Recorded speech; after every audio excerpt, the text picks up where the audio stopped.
प्यारे बच्चों, मेरे YouTube चैनल में आप सबका स्वागत है।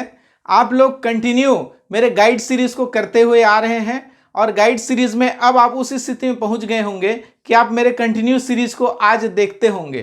ठीक है, जब तक इसको नहीं देखेंगे आप गाइड सीरीज में आगे नहीं बढ़ पाएंगे। इसलिए आज मैं आप लोगों को कंटिन्यू सीरीज में आज मैं देखिए यहाँ पर अवलोकन से समीकरण निकाय के हल के प्रकार का पता लगाना बताऊंगा और उससे संबंधित कुछ प्रश्नों को आगे ले जाऊंगा। ठीक है, यदि आप मेरे चैनल पे नए हैं तो सबसे पहले सब्सक्राइब कर लीजिए और बेल आइकन को दबा दीजिए, जिससे आप लोगों को हमेशा नया अपडेट मिलता रहेगा, नोटिफिकेशन मिलेगा, आप तुरंत आपको पता चल जाएगा और आप अच्छे से करना प्रारंभ कर देंगे।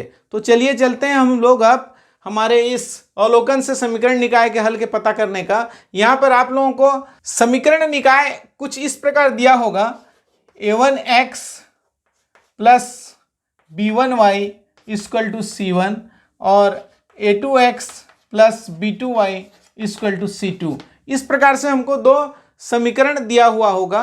उस समीकरण से हम अब ध्यान से देखिए, यहाँ पर x के गुणांक, y के गुणांक और बिना x y वाला, और इस तरह से यहाँ पर सेकंड वाले में भी x और y के गुणांकों की हम तुलना करते जाते हैं। तो यहाँ पर क्या करेंगे हम लोग, a1 a2 b1 b2 और c1 c2 के मानों की तुलना कर लेंगे, यानी कि हमको ये मानों को लेकर के जाना है। तो यहाँ पर देखिए, हमको यहाँ पर तीन कंडीशन प्राप्त होते हैं। सबसे पहला a1 बटे a2 ज्ञात कर लेंगे, उसके बाद b1 बटे b2 ज्ञात कर लेंगे और c1 बटे c2 ज्ञात कर लेंगे। अब यहाँ पर इसको ध्यान देंगे कि यहाँ पे कौन से कंडीशन का पता चलता है हमको। ध्यान से देखिए, यहाँ पर अगर हमने ये निकाला a1 बटे a2 और b1 बटे b2 और देखा कि हमने a1 बटे a2 और b1 बटे b2 बराबर नहीं है, अगर इस कंडीशन को सेटिस्फाई करता है, यानी कि ये मान दोनों एक दूसरे के बराबर नहीं है, तब इसके अद्वितीय हल होंगे। अद्वितीय हल होने का मतलब यह है कि हमको x और y के मान मिलेंगे, यानी कि हमारी जो रेखा होगी वह एक दूसरे को प्रतिच्छेद करेंगे। कैसे करेंगे?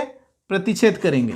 प्रतिच्छेदी रेखाएं होंगी ये दोनों रेखाएं जो हमको दिया गया है। और अब नेक्स्ट कंडीशन में देखते हैं कि हमने जो मान निकाला हुआ है इसका a1 बटे a2 अगर बराबर हो गया b1 बटे b2 का, तब हम तीसरे स्टेप में जाएंगे, देखेंगे कि c1 बटे c2 बराबर नहीं है।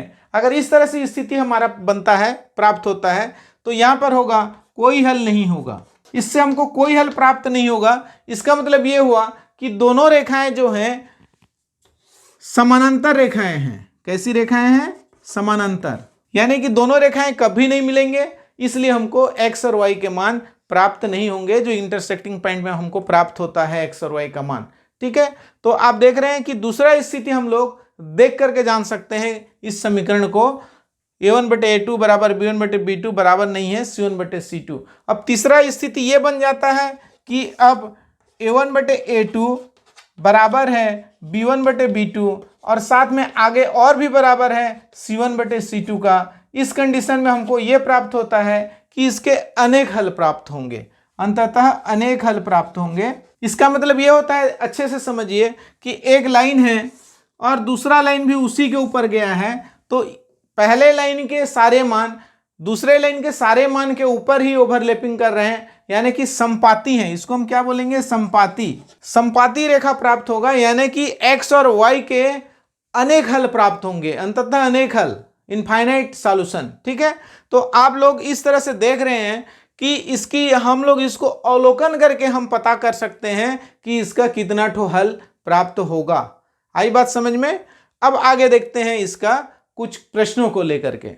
यहां पर देखिए, हमको दो समीकरण प्राप्त है, 5x धन 3y बराबर 12 और 15x धन 9y बराबर 15। इस तरह से हमको प्राप्त है। आप लोगों को पता चल गया है कि यहाँ पर x का गुणांक और y का गुणांक कौन कौन सा है। ठीक है, तब हम यहाँ पर देखिए इसका इससे तुलना कर लेते हैं। हमको जो इसका स्टैंडर्ड फॉर्मूला पता है, इस आधार पर हम लोग तुलना कर लेते हैं। तब हमको क्या मिलता है? a1 बराबर 5, b1 बराबर 3 और c1 बराबर 12, a2 बराबर 15, b2 बराबर 9 और c2 बराबर 15। ये यहाँ से प्राप्त हो गया। बहुत ही सरल है, देख रहे हैं आप। अब इसकी हम क्या करेंगे? स्थिति का पता करेंगे कि ये किसके समान दिख रहा है। बड़े आराम से देखिए, यहाँ पर a1 बटे a2 B1/B2 C1/C2 ऐसा लिख लेते हैं नीचे में, और बाद में हम चिन्ह लगा करके ये जान जाएंगे कि हम किस स्थिति से गुजर रहे हैं, हम लोग क्या देखना है। तो यहाँ पे हो गया 5/15, ये हो गया 3/9 और ये हो गया 12/15। अब इसको पहला थोड़ा सा कटा लेते हैं, तब हमको इसकी वास्तविक स्थिति पता चल जाएगा। 5 एकम 5, 5 तिया 15, 3 एकम 3, 3 तिया 9, 3 चौं 12, 3 पंचे 15। आप देख रहे हैं 1/3, 1/3, 4/5, यानी कि ये कौन सा स्थिति हुआ, ये दोनों बराबर हुए और ये इसके बराबर नहीं है। इसका मतलब हमारा दूसरा कंडीशन, आप लोगों को याद होगा, दूसरा कंडीशन में ये दोनों बराबर थे और उसके बाद ये बराबर नहीं था, यानी कि हमारा क्या मिला हमको, A1/A2 बराबर B1/B2 not equal to C1/C2। और ये किसको दर्शाता है, ये कि इसके कोई हल प्राप्त नहीं होंगे, कोई हल प्राप्त नहीं है, इसलिए इसकी प्रकृति क्या होगी, समांतर रेखा होगी। कैसे होंगे ये दोनों रेखा, समांतर रेखा होंगे।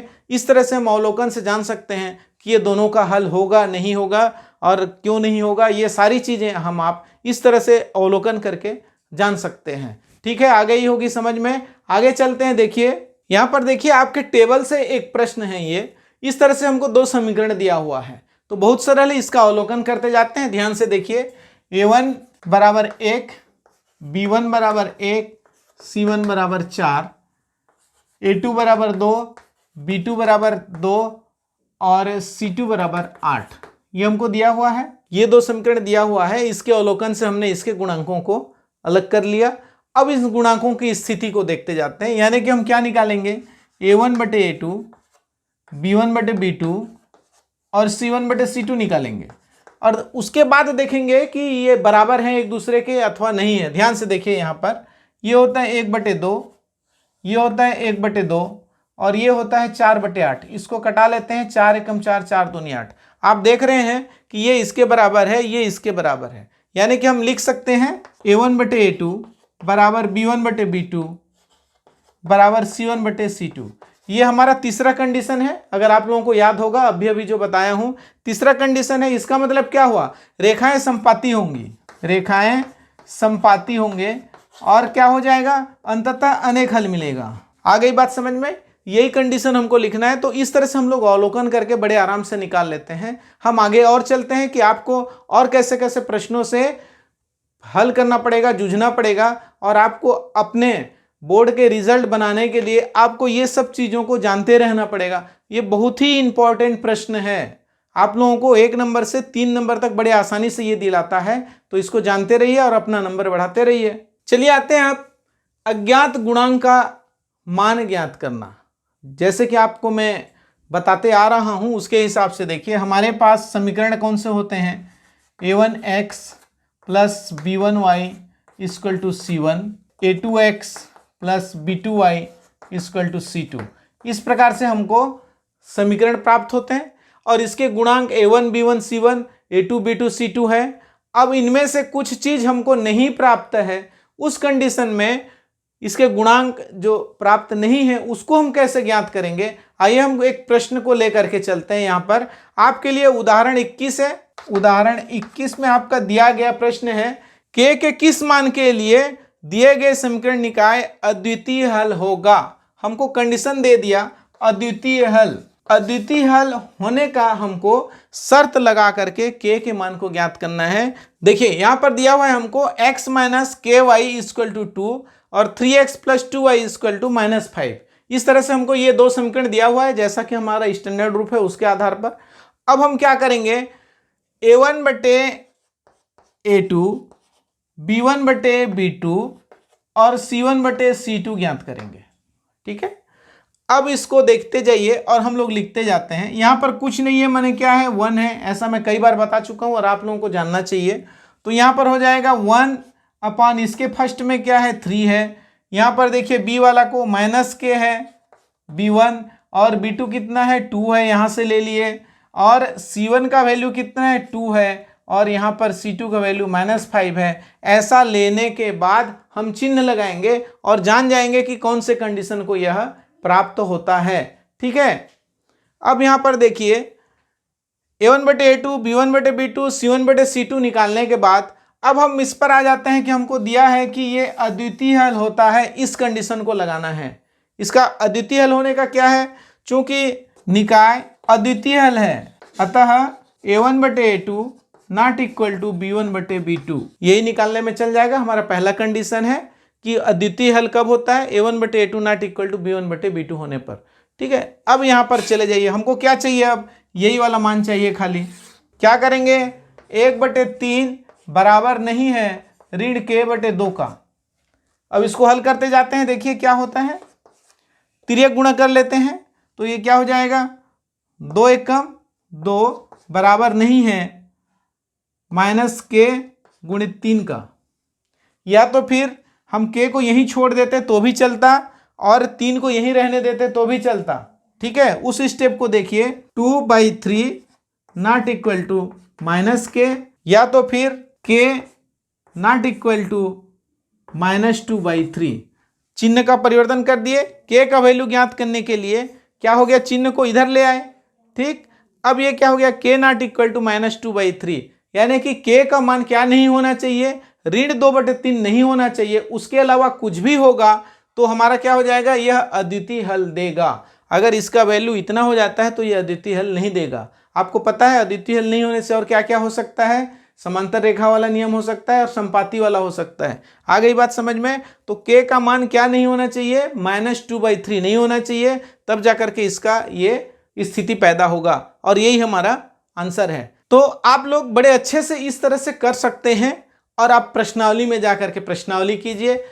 बाय द वे, आपसे प्रश्नावली नहीं बनता है तो आप मेरा गाइड सीरीज में जाइए और आपको अगला प्रश्नावली 3 जो है आपको हल किया हुआ समझाया हुआ मिलेगा। आप वहां से समझ के अपना नोट्स तैयार कर सकते हैं। आप सब लोगों को बहुत बहुत धन्यवाद, आपने बहुत अच्छे से देखा और इसी तरह से देखते रहिए।